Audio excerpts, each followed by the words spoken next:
be where I can rerun it on mine and after, Um, or that's a good Pam question. Pam, do we have to like connect beforehand? We're live now, but nobody's on yet.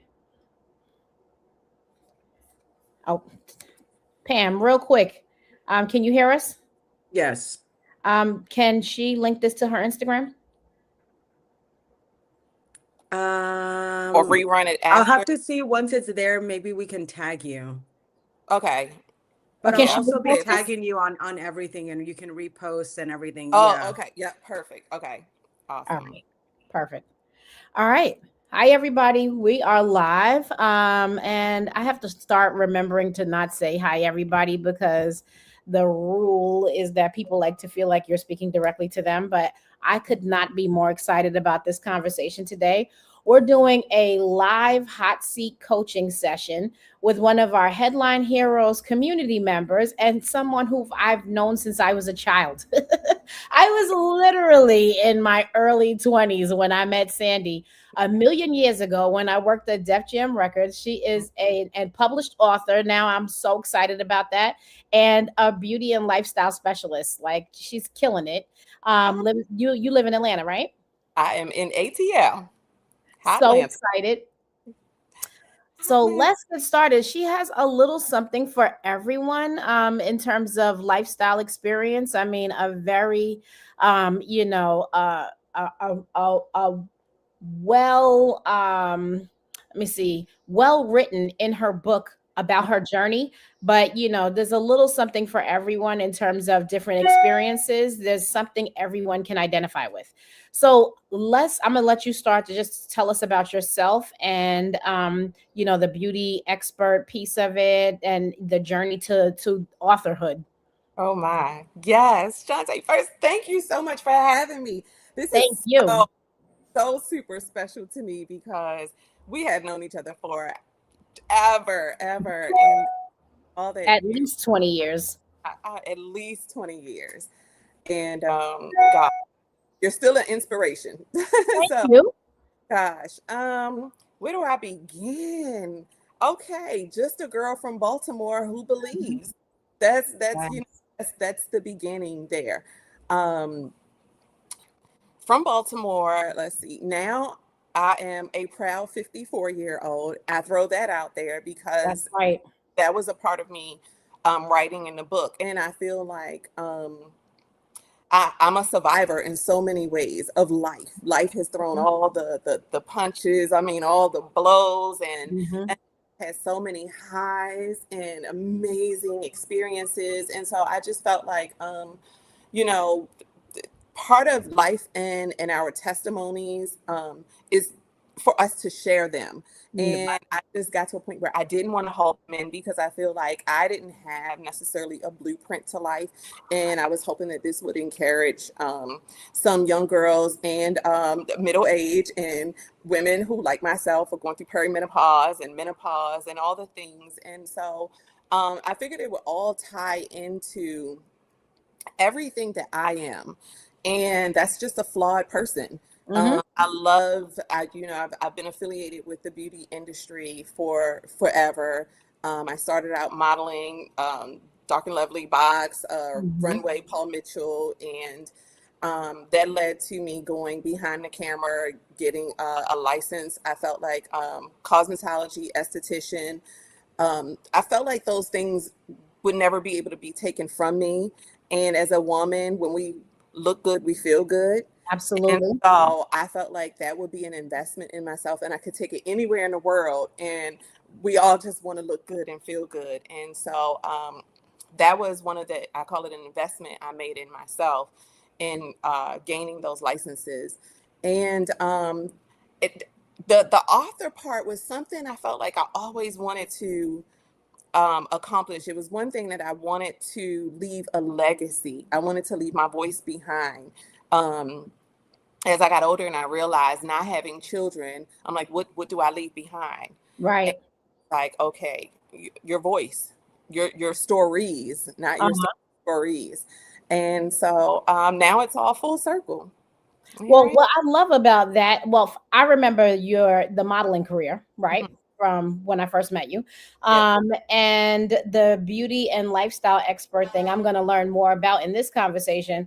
But there's some amazing experiences that you have been a part of that I did not even know. And I'm so excited to hear about some of those that are mentioned. Like, can you give us like three main highlights that are mentioned in the book? Three main highlights mentioned in the book. Let's Like see. you just gave one before we got on here. I'm like, what? Let's see. Let's see. Look, at this age, I need my readers for everything. Oh, wait, before we even get there, But the book is available everywhere now, right? it Okay, is that's the book. on Barnes. You can Barnes and Noble, Books a Million, and Amazon.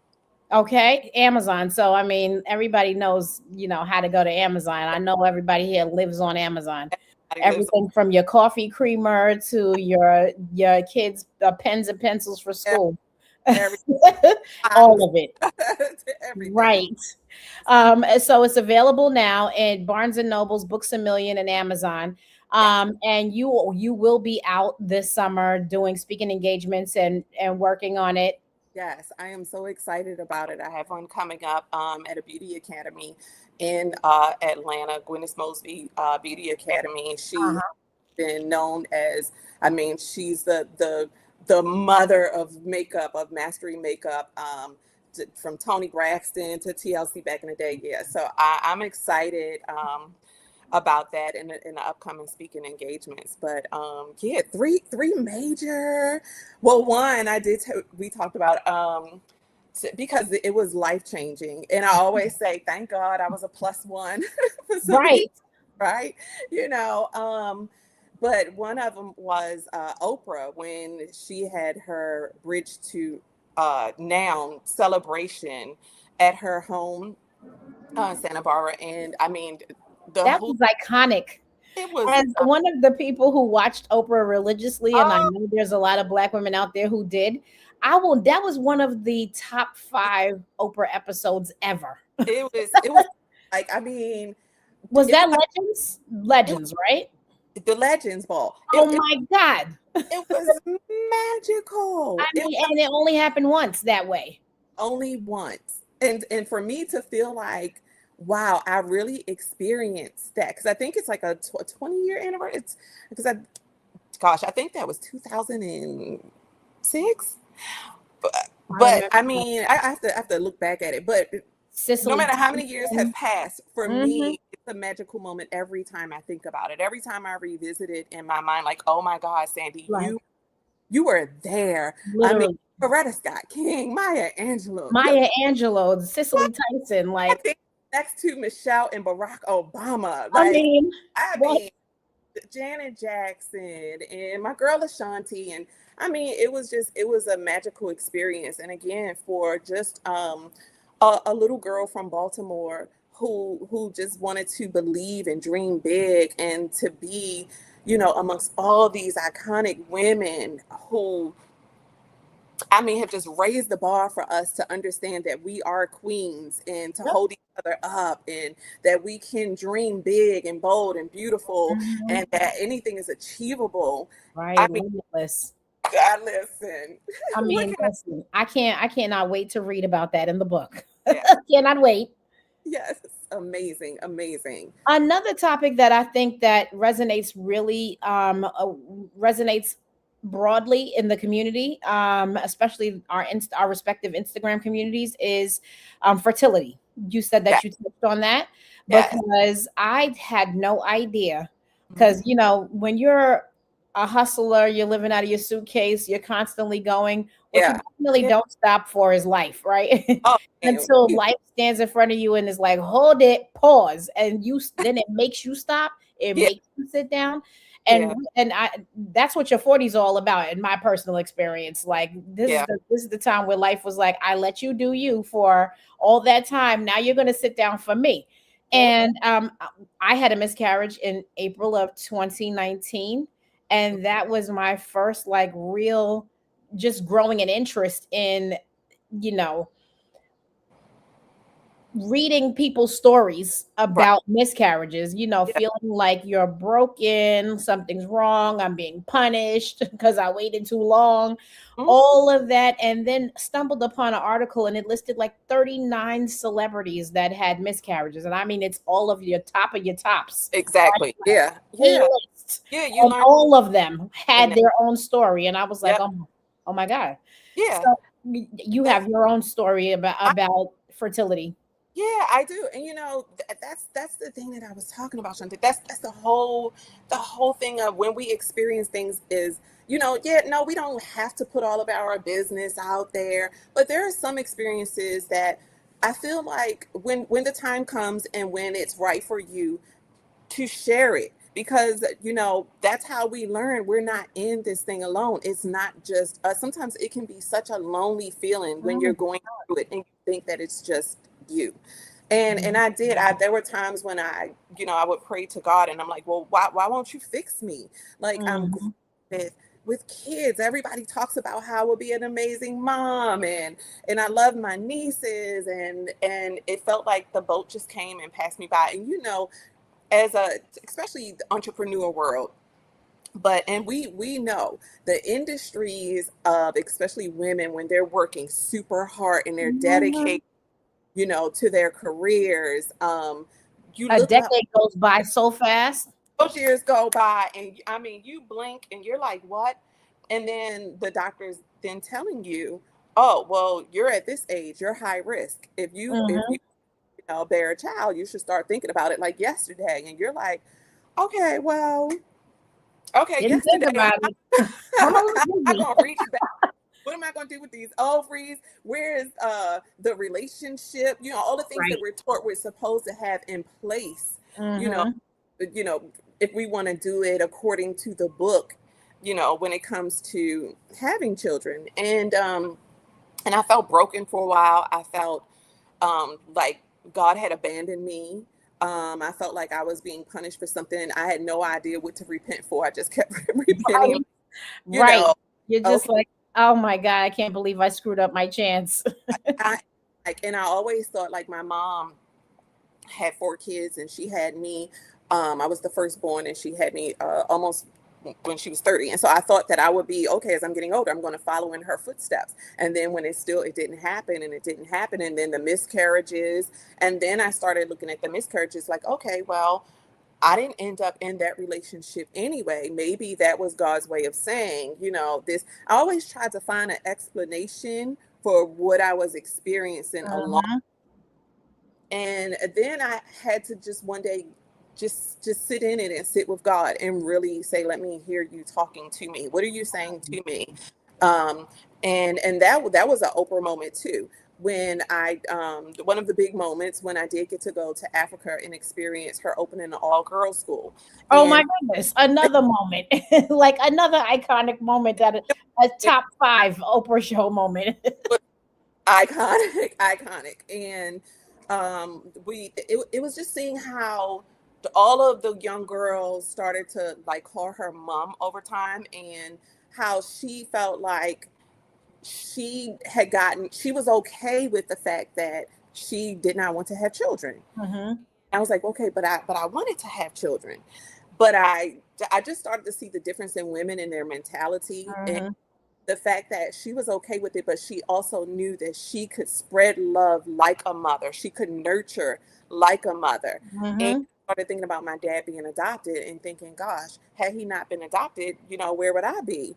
And it's okay as women, we can still be nurturers and we can still love on others. And there are children out there who need us. They need the motherly figure.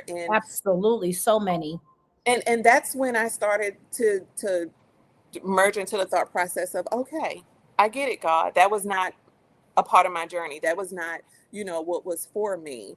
And I'm okay with it. And then I had a moment when I thought I was okay with all of that. And I was living my life.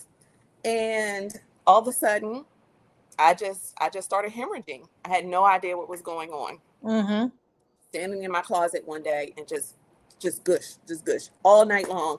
I'm calling the doctor, trying to figure out what's going on. I go to the emergency room. They're running all these tests, and they come back and they say, Sandria, you're in perimenopause. And I'm like, okay, and what else?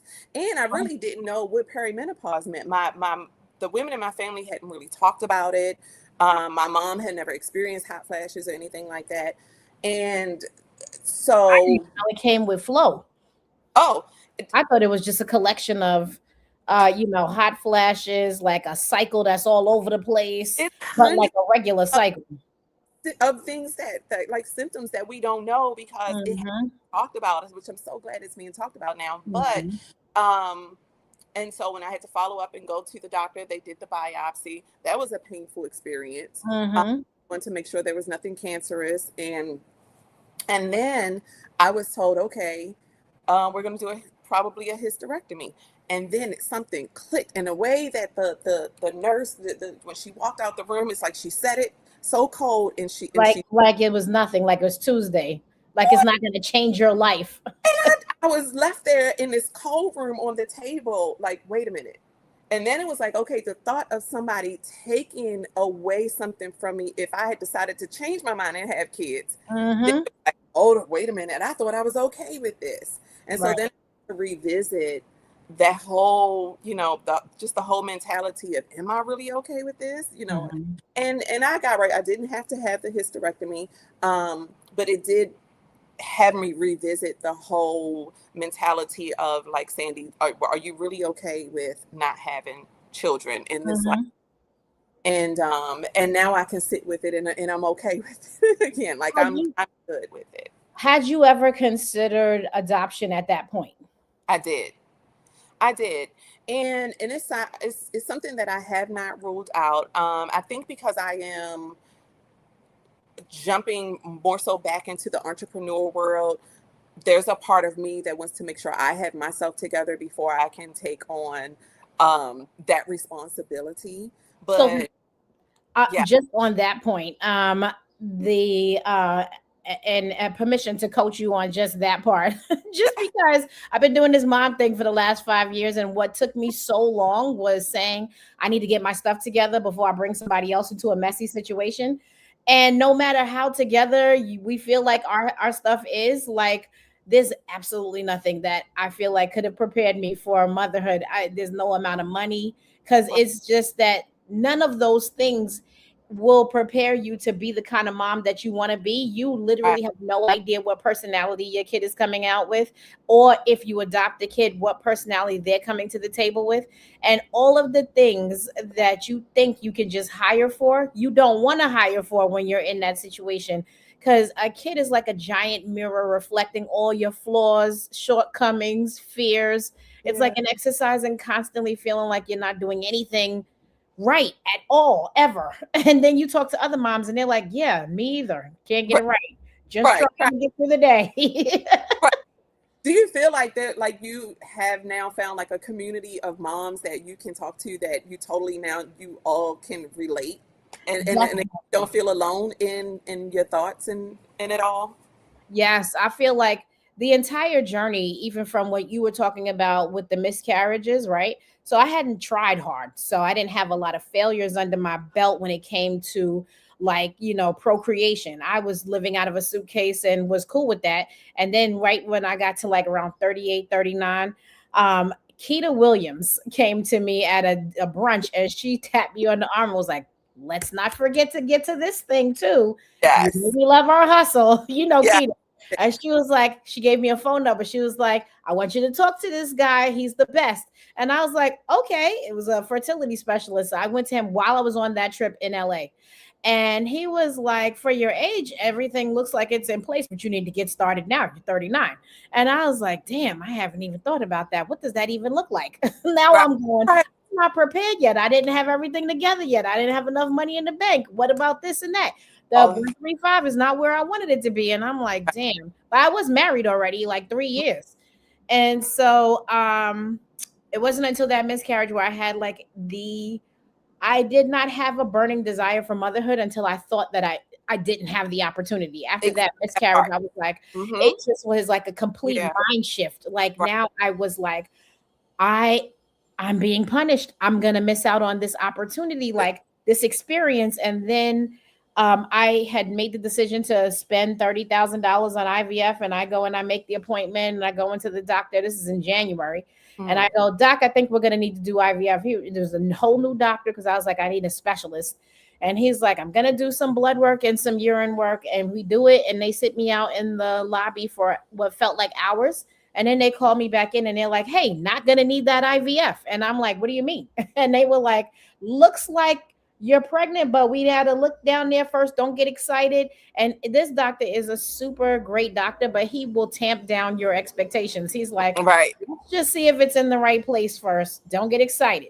And then you see a bouncing kidney bean, and he's like, don't tell anybody until we get to 12 weeks. He literally was like, no big announcements. Don't tell anybody until we get to 12 weeks. Because he's like, one miscarriage greatly increases your chances for more. Right. So that I find that journey of, carrying, being afraid to pee, afraid to cough, thinking that, it might happen again. Right. That was like a whole thing. And then once you have your kid, and then you have a kid who doesn't know the difference between night and day. So I, watch the sun come up for 100 days. Right. Its own experience. Then another one when you finally get in a rhythm, and then, it's one new journey after another, and you never feel like you've got it down ever.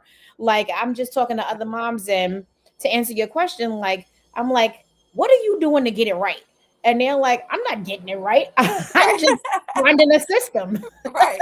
That's it. You're just trying to get into a rhythm until the next stage, because they change every 90 days. You got a new kid who has new experiences, doing something new and thinking something new, and milestones. And my son had a speech delay. So that was a whole other thing when he turned 2, and we're like, that's not enough words. So we start speech therapy at 2, and now he's telling all of us off and what he's going to do and not going to do. And hey, don't do that, because if you scratch yourself with that, what can do? You're going to scratch me. I'm like, oh, he's reasoning too. Like, okay. I love it. It's just like I had to divorce myself from 3 things. And that was thinking that my old self was going to return. That was never going to happen. I kept saying, I'm just waiting to feel like myself again. And my friend was like, she's gone. She's gone. She's not coming back. You can let go of the club. You can let go of all the things you like to do. She's gone, right? You're going to build a new person, and then let go of thinking that I have to get this right. Because as an entrepreneur, we all, we're doers, right? Like, I'm going to check this off the list, and I'm going to check this off. I'm going to take this class. So I learn how to do this, this, and that. You can take as many classes as you want. The kid that you get is not going to tell you, hey, I'm going to do this today, next week, tomorrow. You're riding with it. And then no matter how many parent groups you're in, everybody's having a different experience. They could just reassure you that there's no right way to do it. So that's it. I can only imagine. And I can only imagine, as an auntie. And I have 6 nieces. So that's why I have 7 nephews and 6 nieces. I never felt pressure to have a kid. That's why I could have kept working straight through it. But listen, so when you with the hysterectomy, can you talk about the journey of that and how you talk about it in the book? Because there's it's kind of like when people have to have one of the things that I always hear from breast cancer survivors is when their breasts are altered, mutilated, taken, changed, like there's a real identity shift, because we identify so closely with some of these female attributes. And then when it's not there, you don't have the choice anymore. Like, how do you deal with that? And how do you use that as like, it's everything is the start of a new journey. And how do you reflect that in the book so that other people can benefit from your experience? Yeah. And that's what I wrote about. I ended up not have a hysterectomy, but I did have a fibroid in my uterus lining, and that was causing the constant bleeding in my walls. I guess it needed to shed, but it was amazing because I was losing so much blood that they thought they were going to have to give me a transfusion, but the doctor was like, you're reproducing almost as quickly as you're wow. I even have anything left in me. And so I had to have the myomectomy where they went in and they scraped and got the fibroid out. I had two other fibroids, but um, luckily they were small and they aren't in an area where they are affecting anything. And so I just have to get them, checked on every now and then to make sure they haven't grown. And I just things as a woman, I've had a cyst on the outside of the vagina. And, and these are things, when you were younger, you're like, oh, I don't want to talk about that, but we're women. And these are things that we go through. And, but when I thought that they would have to do the hysterectomy, and I have friends who have had hysterectomies, but when it's you and you're sitting there, and especially when somebody says it to you and they leave out a room and they leave you and it's just cold and you're sitting there and you have nobody and you're looking and you're like, wow, like you want to say, come back and give me a hug, talk Yes. to me, Or give me a little bit more information. Is that my only option? especially coming from a woman. And I'm thinking, do you know my whole life what I have had to mentally deal with? And now you're just telling me this, like a snap of a finger and just walking out the door. It was very emotional. It was depressing for a moment. It was like a dark cloud just came over, and it was something I felt like, well, gosh, you're just gonna take this part from me, and there's nothing I can do about it. Mhm. And and then it was like, okay, God, I'm sorry that I was saying that I was okay with it. Was I not supposed to say I was okay with it? Like I Mhm. struggled with that for a minute. And so luckily, I did not have to have it done.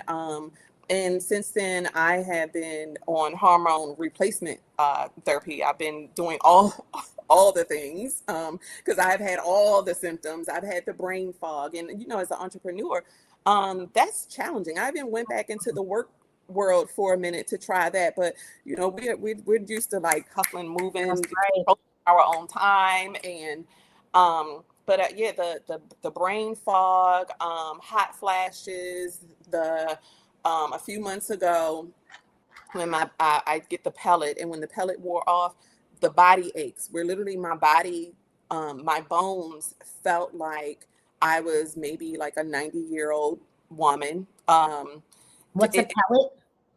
so the pellet is I recommend this for all women who, if you even think that you may be going through perimenopause from what you're hearing from other women talk about, is to first go get your blood work done. Everything, every single thing. So I've had testosterone, I've had just everything done. Get your blood work done. Let the doctor see where all your levels are so they Mhm. can figure out what you need, what replacements you do need. Mhm. And where they put together the pellet according to what your body is missing, what you need, your estrogen. I take a progesterone every night. And the pellet for me, it's injected into the side, and you get it like, for me, like once every 3 months to 6 months, depending on if you work out. Everybody's body is different, but for me personally, it has been life changing. But I'm also taking different vitamins now, different supplements that help. It definitely help with the brain fog, because I'm telling you, you will walk in a room and be like, well, what? I came in here for what? And I've been seeing people talk about that. I'm loving there's a whole movement on Instagram of women who are like, we are mid 40s and don't have kids, and this is what we're planning to do. Like, yeah, so y'all can stop asking us, well, what are you gonna do? Who's gonna take care of you? yes, And yes. I'm seeing people be like, listen, I worked at a nursing home and everybody who was in there had kids, and those kids never came to see their parents. I mean, it's a whole style and beauty doc, I think is the Instagram, Danielle Gray. She's Mm, great, longtime journalist, and she is the champion of this conversation about mid 40s with no kids, and she's hilarious as hell with it. But ah, I see people reclaiming their power about this conversation so that it doesn't feel, people don't intentionally do it, but we as a society, we've been kind of socialized to have these expectations on women. So when it's not there, then there's conversation. That the amount of times people had no idea I was in such pain after that miscarriage, and they were like, when are you going to start having kids? And I mhm. was like, damn, how many people are going to ask me that question? Oh, You're yeah, 41, when are you yeah, going to start? Like, I was like, yeah. damn. Oh, I mean, that was one of the challenging parts. That was why I had to really sit with myself and say, okay, are you okay with this? Because people are constantly asking you, when are you gonna have? When are you gonna have? When are you gonna have? And it's like I had to find my answer, Mm-hmm. um, and be okay with my answer. And Right. Like um, I go to the bathroom and be in tears, like because they had no idea that this was so new for me, and just trying to wrap my mind around the idea that it may not happen, right, because like it's a whole thing. But I yeah, love that you're talking about this in your book, because it's still a taboo topic even now. People do not talk about it. And also kudos on, you said you did not have the hysterectomy, right? did have the hysterectomy. God, and look at God, okay? At God, Spirituality has everything to do with everything that's going on in your body. Everything is oh, spiritual. he keeps his hand on me. He Oh my really God. does. He really does. I had the scare with I had fibrocystic breast. My mom had fibrocystic breast. So now I'm going to get the mammogram. I have to get the I think it's like a 3D mammogram and That's then the the ultrasound. yeah, and then I had the scare there where they're like, "Oh, we need you to come back," and and I'm thinking, "Oh gosh, I feel little lumps," and so turns out, everything was fine, thank God, but again, it's staying prayed up. It's understanding that, we see so many people who have gotten ovarian cancer, um breast cancer, and Mhm. all of those things, and it makes us understand that yes, it could be me, but how am I going to deal with it if it was? Absolutely. Makes me more sensitive and aware and in tune with how I want to be as it relates to people I know who are going through it, Yep. um, and how I show up for them. Because when it hit me, when the scary time came and I had to sit all night in prayer, like, God, no, no, no, I'm not, no, am I strong enough? Okay, all right, I'm gonna speak up on it. I'm gonna do this. You're trying to make yourself like, oh, Mhm. I'm a handle it. I'm gonna be like a soldier if the results Mhm. are, okay. And then 2 minutes later, you're like, no, God, no. Right. And all those different, those waves of emotions is like, wow. When I see someone who is actually going through it, it's like, wow, I can't imagine, but I can't imagine how can I show up and be there for you again? Us life experiences. Absolutely. I mean, those journeys, that life is one big collection of moments and journeys, right? And so every single one presents its own challenges. And um, I can't wait to read how you talk about that in the book, because there's so many people who can benefit from that. And literally, I had no idea how common miscarriages and infertility is, and all of that is just like, all of it is a collection of moments and journeys, and you just like praying through it. Like to your point about the breast cancer, we both know my personal hero and sister friend Sap, Yeah, and like yeah, I always knew she was amazing forever and ever since we met right. when we was like Yes. 18 Yeah. years old. But watching her go through that Mhm. process, the strength and just Yeah. the inner peace and resilience that she brought to that, I'm like, wow, this girl right here, Yeah. she's amazing. I don't even know how people do it like without Yeah. going crazy. It's Yeah. it's Yeah. it's The- some ill shit. And she's always been a strong-minded, Mhm. and person. But again, things like that, you watch how people go through it with such resilience and poise Mhm. and how they hold on to prayer. Absolutely. And also that getting diagnosis like that makes you grieve the younger, healthier version of you, because now you are a new person with a new set of things to deal with. We're already pushing 50, like, staring that down. Saptosa turned 50 Yes. yesterday. And it's just like a whole new you that Yeah. you have to Yeah. get used to. Yeah. It's a very it's an exciting time to be alive. There's so many innovations and reasons to be excited about life. Thankfully, I Right. mean, I feel like Right. AI is one of the things I'm most excited about right now. Also, Yeah. as a New Yorker, it needs to be said that the Knicks are 3-1 and Woo, that the city is a woo. vibe right now. Block parties on every corner. I Like this is mean, the Harlem I've always everywhere. dreamed of. I was like, I was so hyped. I was like, yeah, you know what? It makes me feel like I can come back from anything, Listen, the like, comeback story of a yeah, lifetime. I what? mean, trapped, stuck, like For it. could not get out of it. And it just shows you just never give up. And this young group of people on the Knicks now, they are not accepting anything else but victory. I love it. That's it. I love it. Okay. I love it. I And love it. everybody's all about New York Knicks now, but it's been decades since that has happened. Mhm. And let's be clear, Right. like people only jump on the winning team, and that's With not necessarily a bad thing. It's just that people are moving on with their lives until they have a reason to be like, oh, wait a second, there's some energy and flow and but pulse you and know, going you, on here. you know what, Shante, here's the thing. And I this is what I love about us and our journey and all that we have seen. We can look at a situation like that and call it what it is. And it's so parallel to the life we know. When Mhm. you're doing good, people jump on board. That's it. I mean, and that's just keeping it real and funky. This journey, along the way, it's like it's so parallel with what we see every day. When you are doing good and it looks like you're shining, and I Mhm. it looks like you're shining. When it looks Right. like, or it looks like you're close to the wind, yeah, everybody's rah rah rah. When you're falling down short, When you're in that valley, when you in you're that, in grief, oh, you're in grief, when you are in pain and you're off the grid mm, and that's people when. have no idea what's going on with you, or even, I mean, I would say that the last two, I would say 2023 to 2025, I know all about the valley.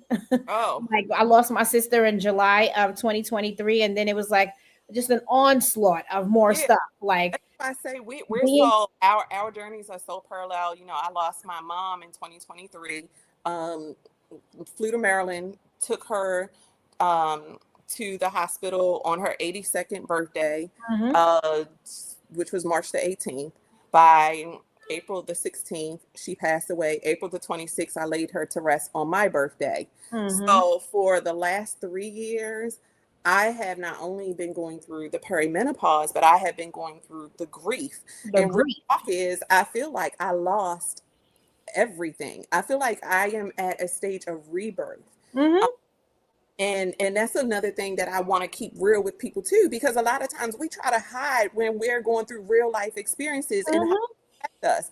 And I'm like, no, shit gets real. No, it Shit gets gets super real. real. And I've been through some of the darkest times when I didn't know how I was even going to get through. And I can say that I thank God for my tribe, like sisterhood, people who Right. didn't let me go when they could have. That's People right. lifting me, I mean, in all kinds of ways. Prayer. It could have been financial. It could have been just a phone call. I mean, I was literally just in such a place of, and then here's somebody, where I'm putting a book out and I'm talking about all, some fabulous things that have happened in my life and some of the past hurts. But this, I didn't get to write about the past and losing my mom and the grief. I actually left the book as is because she was one of the people that I had shared it with. Mhm. And she was so excited about it. She was so proud of it. Mhm. And I didn't even know my style of writing. I really didn't know what I was doing. And that's another thing is where I want to tell people, just do it scared. Just do it. Absolutely. Just do it. Just Do it just do scared, it. do it confused. Do it if you're like, I don't even know what the hell I'm doing. Just do uh, Definitely do it then. yeah. When giving me the advice on, even adoption, it's sometimes I feel like we try to wait until everything is right or We've mastered perfect. it.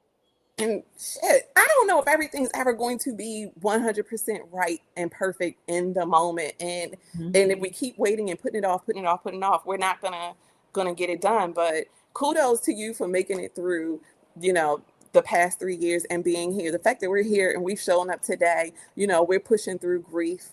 I'm Yeah. telling you. So in And my coach's corner, one thing that I always say is this.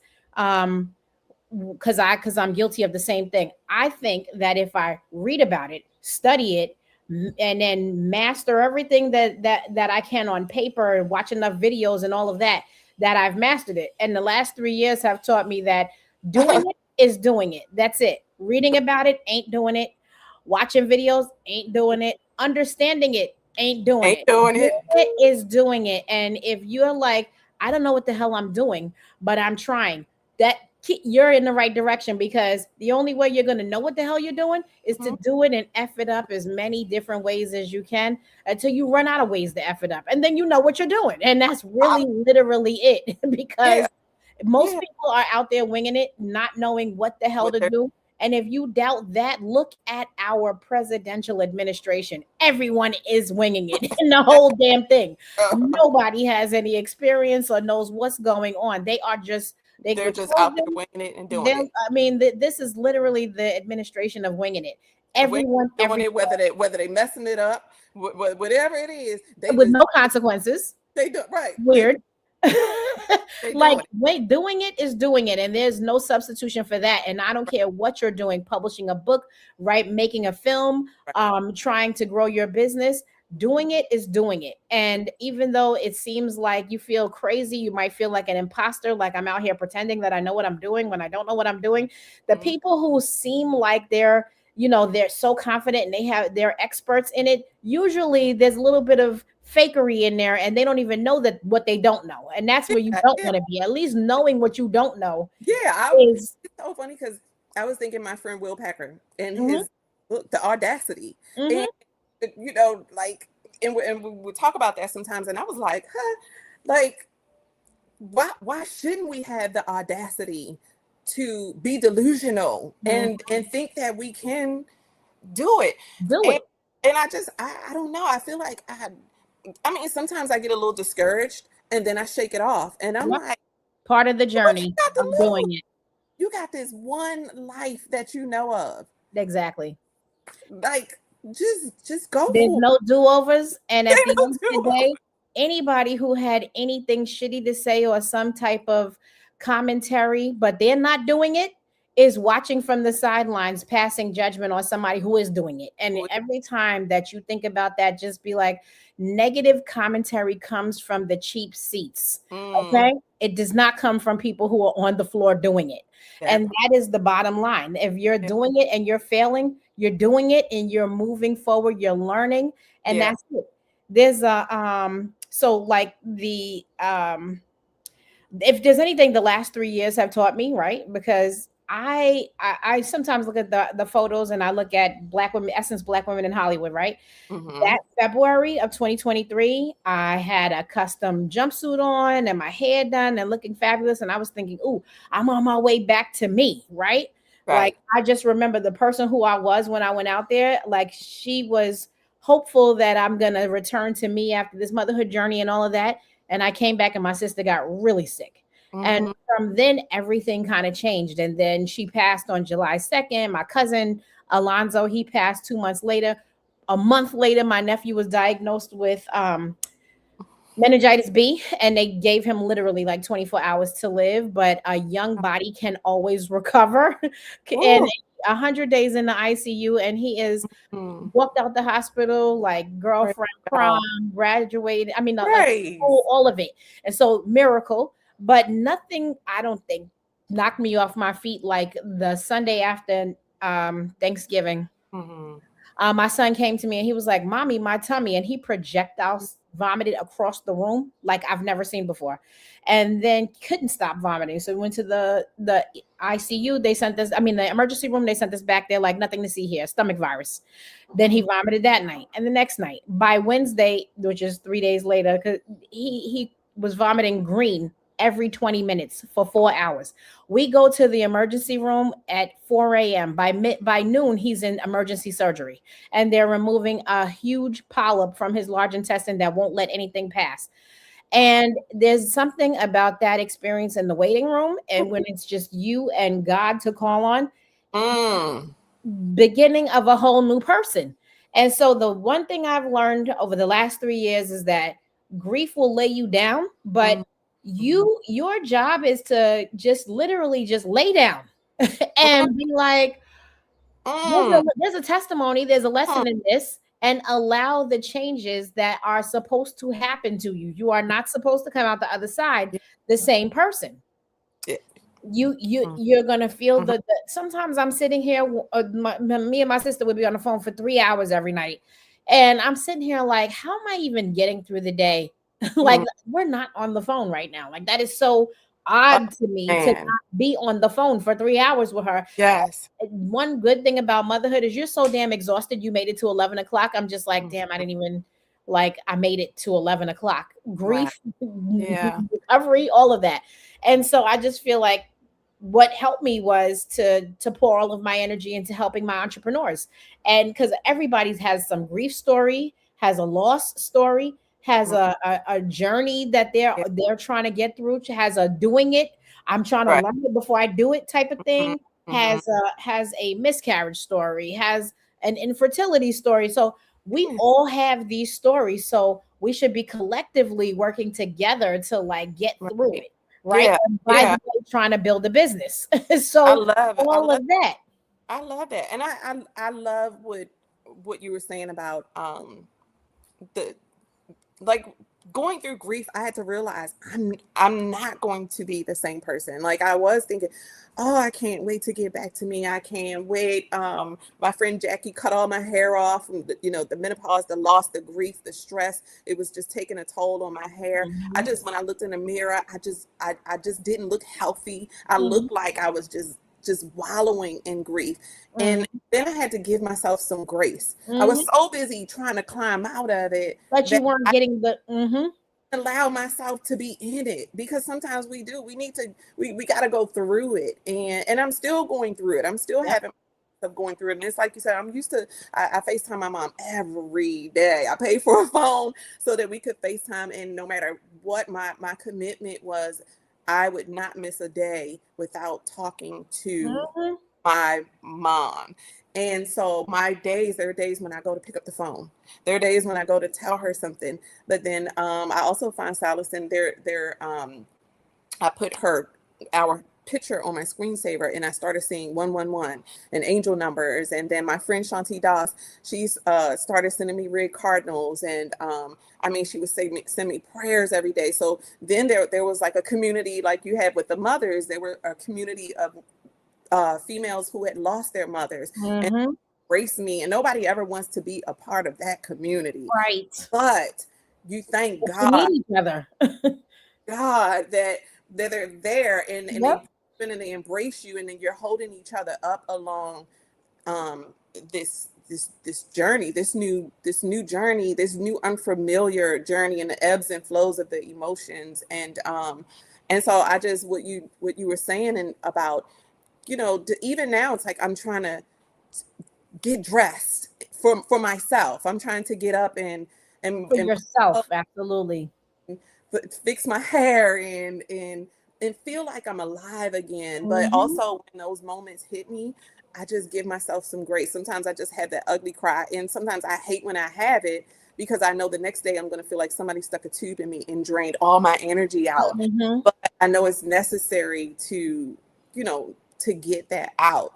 But especially as entrepreneurs, because we don't get to slow down. We No, don't you get don't. paid days off, bereavement days. We don't get it. And we always feel like we got to get back up and jump in it, and we don't give ourselves time to heal and to grieve. And when you're used to talking to somebody every day, For hours. I mean for hours, There's a huge void left. it's a it's a huge it's just a hole that can't be Mhm.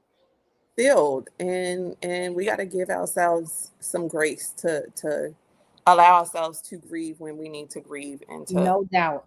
I did that. There is a business coach. His name is Myron Golden. I don't know if everybody heard of him, but I did his program in 2024.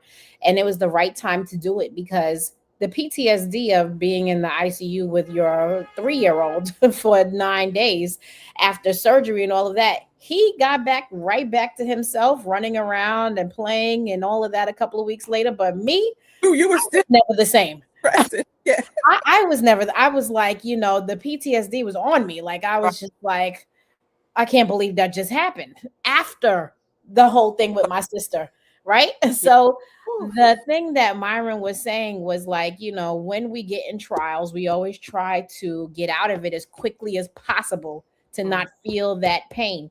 And he's like, sometimes God is like, I just put you in that trial and you're trying to get out of it. Like there's something to be learned from yes. this lesson. And Yeah. so I usually try to stop myself from my instinct, which is like, how can I stop the bleeding immediately? Like, how can I stop the pain? Yep. Yep. And just think to myself, how do I come out of this on the other side as a different person who still is laser focused on doing God's work? That whatever my mission or purpose was to be here, like how do I accomplish that goal? And help, helping God's people, but also making sure that I provide for my family and that I live the kind of life that I wanted to design, which was always my focus. And so Yeah. I think that that's the reason why I feel so dedicated to entrepreneurs, and entrepreneurs are my people. And I want to have conversations like this because Mm, we're doers, right? And so yeah. the thing about doing is that you could be doing. Like the first thing people do when they have a loss is dive back into work, right? Because Yeah. you get to be nice and numb and Mhm. just focus on the work and immerse yourself or whatever.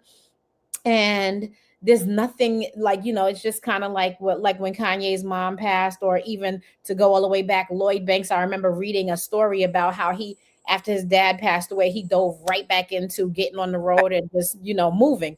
Because Right. sometimes that you're just like, I can't stand still, or this pain will eat me up, right? Yeah. And so that's what we do with an entrepreneurial mindset. But like the thing is that grief will be dealt with now or later, Or later. but it's Okay. going to be dealt with, and you're not going to push it aside.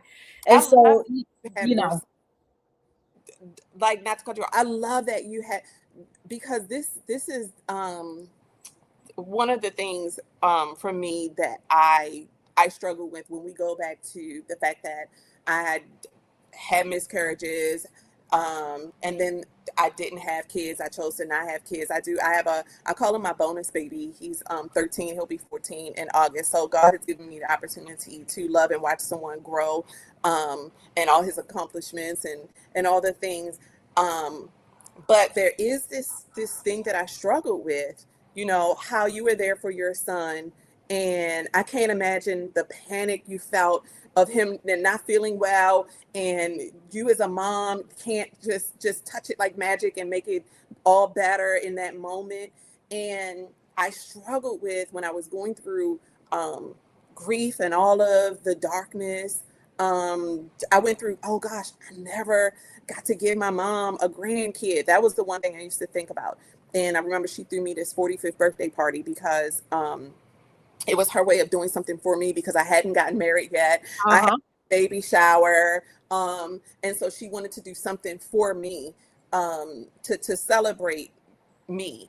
And I always felt like, gosh, I didn't get to give her, a grandkid. And then when I would go through like really dark moments in life, I felt like sometimes I didn't have anything to hold on to. And I used to hmm always say, gosh, I'm so glad my friends have kids. They have something to live for.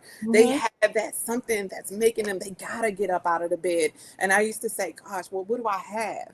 What do I have? and Which you have so much. and you have so much. And then, but I would feel like, because I didn't have a child that relied on me, I didn't have that extra pull. Like, you gotta get up, Sandy. This kid is relying on you. This kid has to eat. This kid, has to survive. You have to nourish this kid. And when I didn't have that, going through dark moments, I felt empty. And so I know there are some women out there Yeah, who feel that sometimes.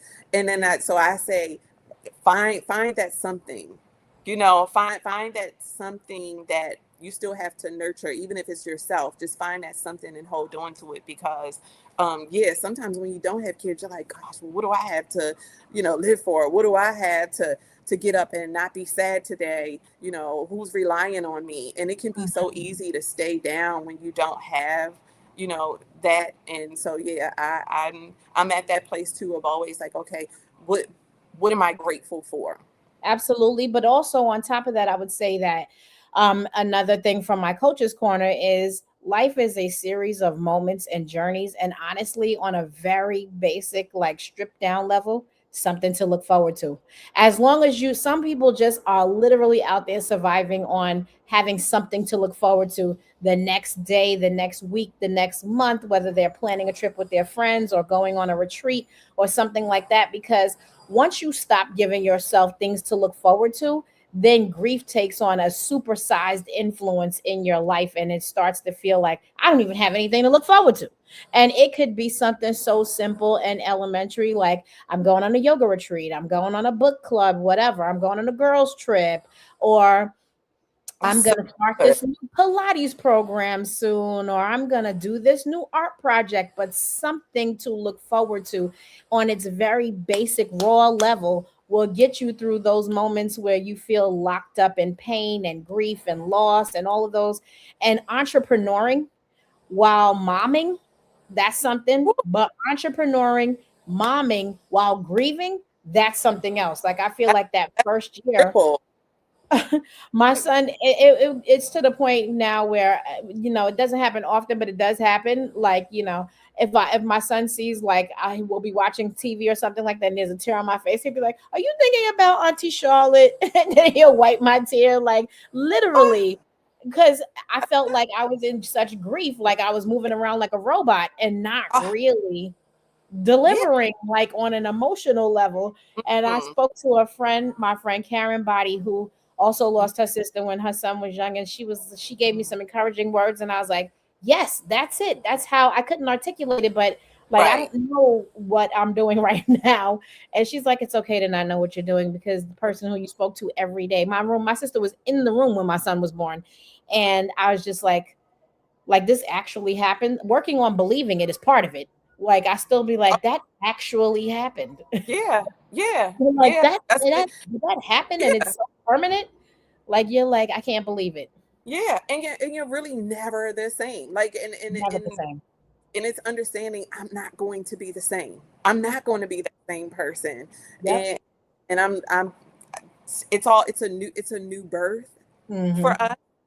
And then it's learning now who we are without them, but Yep. who we are as we carry them with us. Absolutely. Very important, because Yeah. I still feel her presence. I hear her voice in my head all the time. It'll be something that I'm doing, and I'll be in the doctor's office with my son, like I was yesterday, and I'll be like, well, my sister said that if you keep using nasal spray, this and that. And Right. like you keep them alive Oh, every day that yeah. you can. And so I love that you're using those experiences to help other women and other entrepreneurs. We're running a little bit on time, so there's going to be three of these. On the next one, we'll talk about strategy for the book, but I wanted you to talk about one more thing that you talk about in the book. So you talk about the amazing Oprah experiences. You talk about the infertility and the and grief. Any other things, like when it comes to the beauty expert and lifestyle, like career stuff, what kind of tips and advice are you giving in the book? Can you put the book back up on the screen for a second? Yeah, yeah. Yes. And this is a picture of my mom.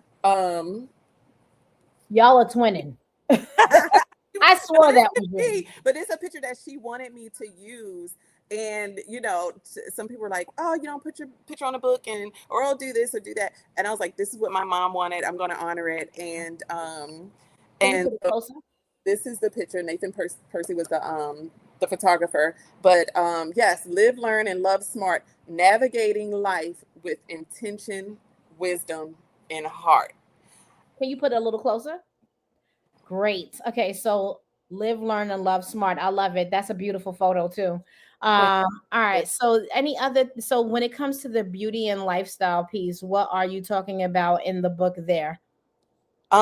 Basically, I talk about, why I went I tell the story. My grandmother was passing from lung cancer, and I was at a place in life.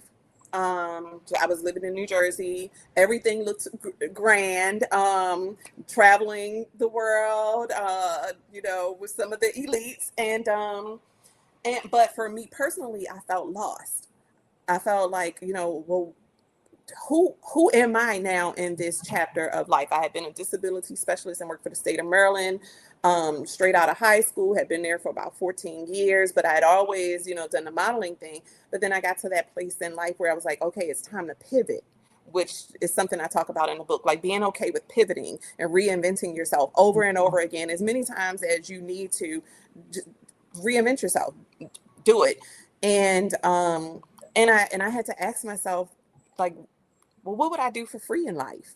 Right. So that I could tap into, well, what makes me happy. And I found that when I would go polish my grandmother's nails and, make her face up, it would make her smile. And I was like, gosh, I like making people feel and look good. It's part of the beauty thing. I have the medical background. How can I mesh the two?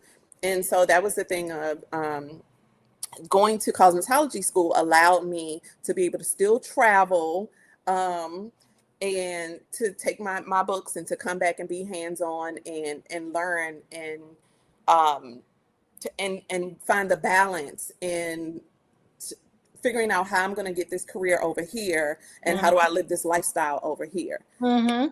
So it worked for me, and so the whole thing about, for me, in the beauty world is making people feel and look good, giving confidence. I've, over the past couple of years, mastered barbering. That was something that I had learned in school, but I wasn't actually barbering. And so I mastered barbering, and I mastered eyelash extensions and working with cancer survivors, nursing their hair and lashes to a healthy state. So now you're talking about quality of life issues here now. You're upgrading people's actual quality of life with that. Of life, and teaching the anatomy of the eye. So it's all mixing my medical, with the beauty side of things, and building, like I said, confidence and making people feel and look good. We need it. We just need it. We're all going through so much. Mm-hmm. I feel like that's my contribution to the world, is how I can enhance beauty. And I always say true beauty starts within, because if you're ugly on the outside, it ain't nothing I can do with you on the outside. But exactly. And so that's a part of what I share in the book, is not limiting yourself. I didn't want to just put cosmetologist. I wanted esthetician. I wanted it all, so that I wouldn't box myself in, so that way I could be under the umbrella of the actual word beauty. Mm-hmm. And so that was something that was my personal journey. And I just tell people, if you're going to like hone in on a craft, you don't have to stay stuck in that one lane of it. Mm-hmm. You can go abroad and learn it all, so that you have it, and nobody can take it from you. You have it. Have you thought about teaching any of these things, or has it mostly been in practice? I did teach the eyelash extensions. I would teach the course for that. I don't the young girls now got the real thick, heavy.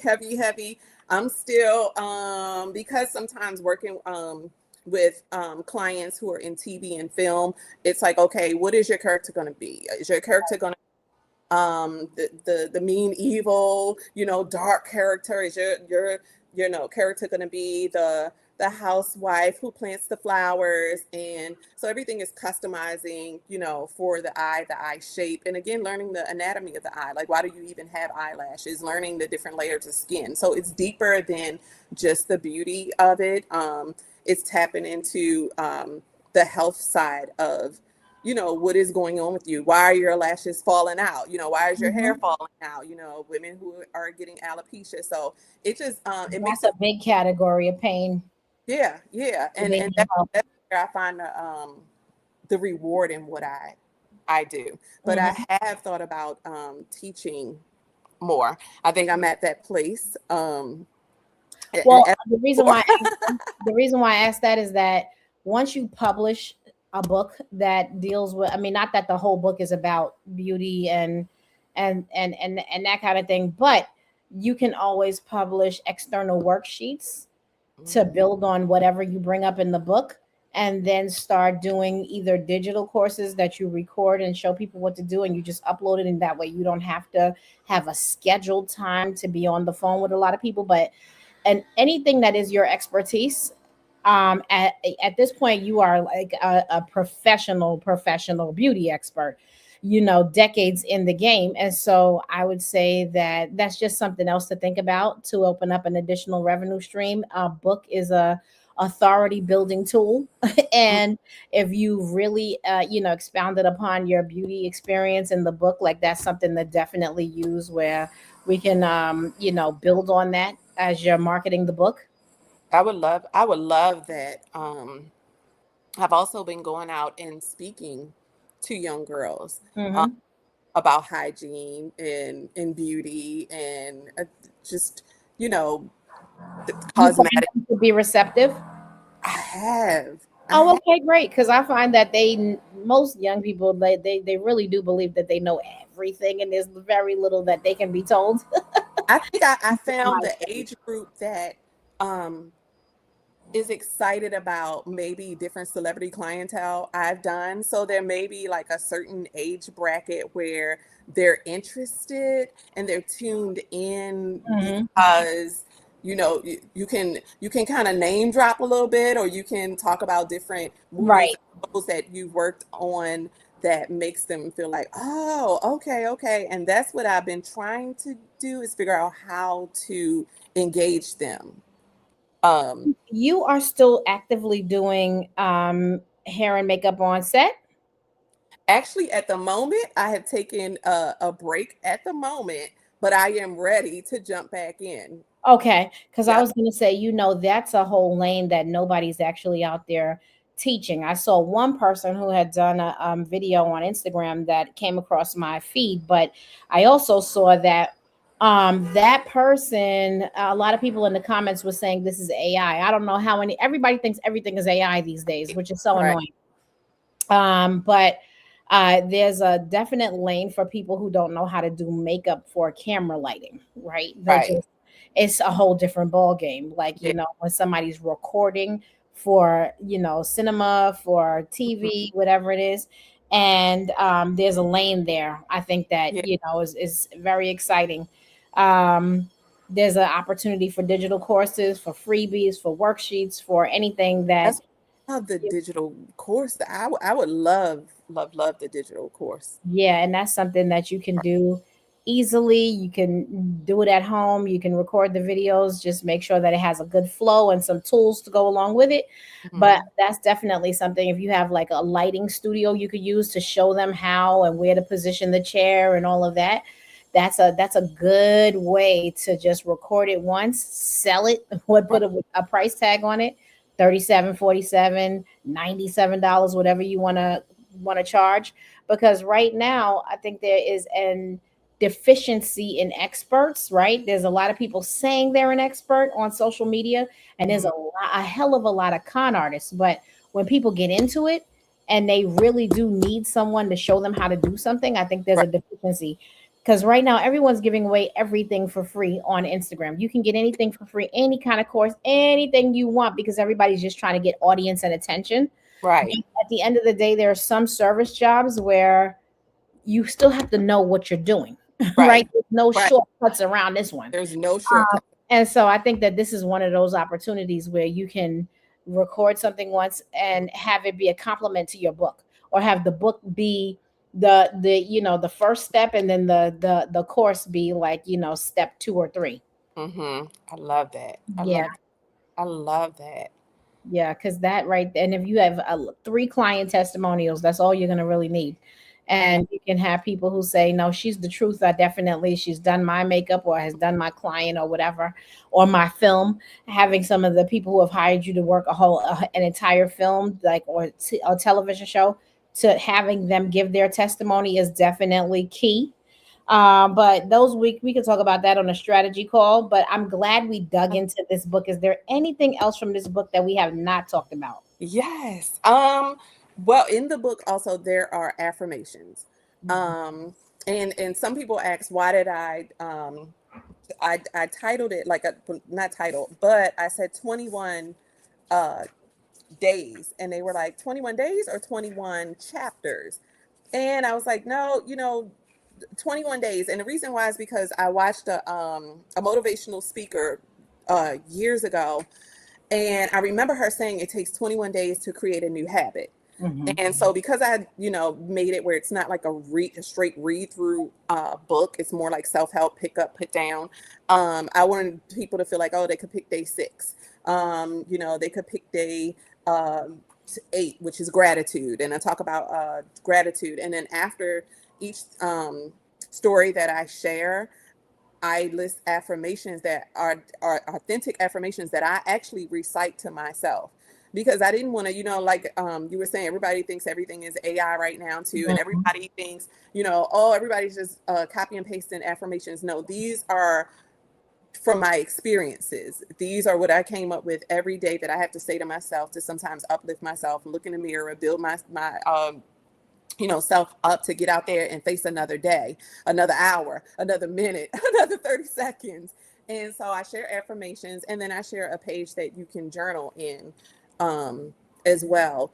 Because whether you can relate to not having a child, losing a child, I wanted people to be able to write and say, oh, well, if I was in this situation, what would I do? If this situation happened to me, what would I do? I wanted people to have a place to put their thoughts. And Mhm. so that's what I tried to do with this book. And so that's it. And the title pretty much says it all. Live every day. I feel like we got to get, Yes, as long as we have breath in us, we got to live every day. You get up, that you're living, you're learning something absolutely. new. And And I feel God still has purpose for you. life has He's purpose for you. giving you one more day to get it right. That's what One, I say to myself. I've been saying that to myself every day. I was screwed up yesterday.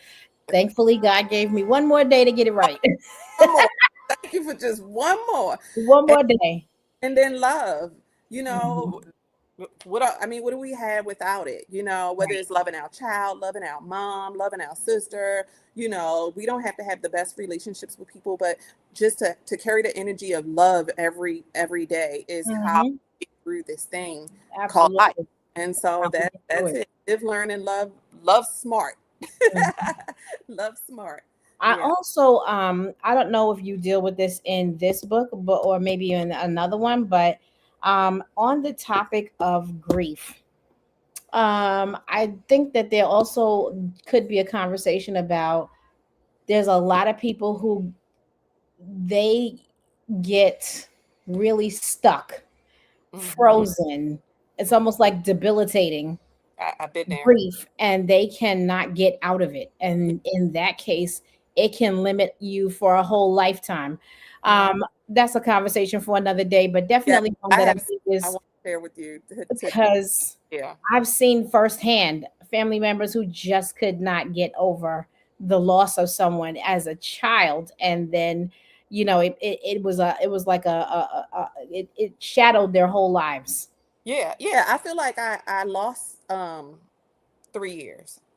Hmm. I lost 3 years. I gained a lot as far as what I had to learn, but I mean, I was thrusted into immediately having to plan a funeral, learn how to plan a funeral. Okay, what life insurance? What? Okay, I have a brother who's disabled, who's in a facility that I have to get on care plan meetings for, and hope that the facility is doing everything they need to do, in caring for him now. There's a Hmm. lot of things that just fall on you, Yeah. and um and you can find yourself just frozen in it and just and stuck, and you can look up and it can literally be 6 months gone by, but it feels like 2 days, but the Uh-huh. rest of the world has gone on. Because they will keep going no They'll matter keep what your situation is. Yeah. And I see a lot of the young people like, oh, if you wasn't there through my struggle, don't be there for my celebration. And I'm always like, y'all don't know how life works.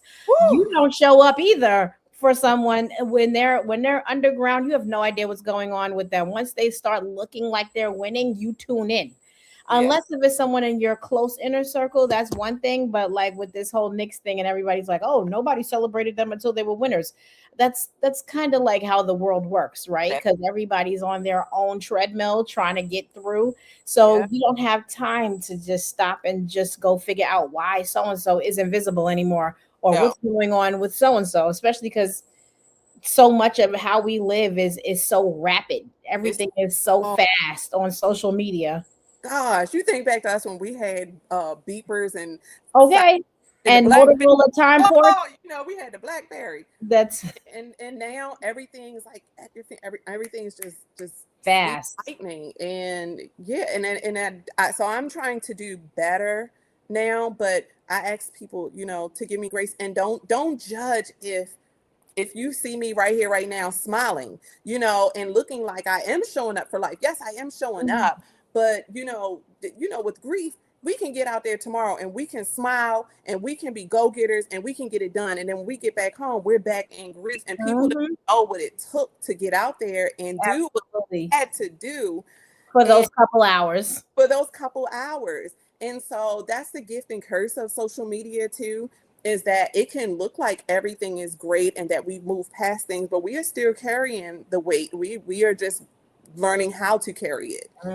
Yep. That's it right there. Because the thing about it is that life keeps moving no matter what. And learning how to grieve in a way that enhances your journey and doesn't take away from it. Right. Because I always tell family members, friends, your parents didn't put everything they put into you so that when they left this earth, you can't function. Function. Yeah. Their job was to make you able to function without them. So Right. when they leave this planet, you Mm. can't freeze, get depressed, go into a cocoon, and then Stay kind of there fall forever. apart. Then You all the can't stay work there. that they did was for nothing. They Right. did all of that work to make sure you could fly, even if they disappeared tomorrow. Yes. So like you Yeah. cannot fold up.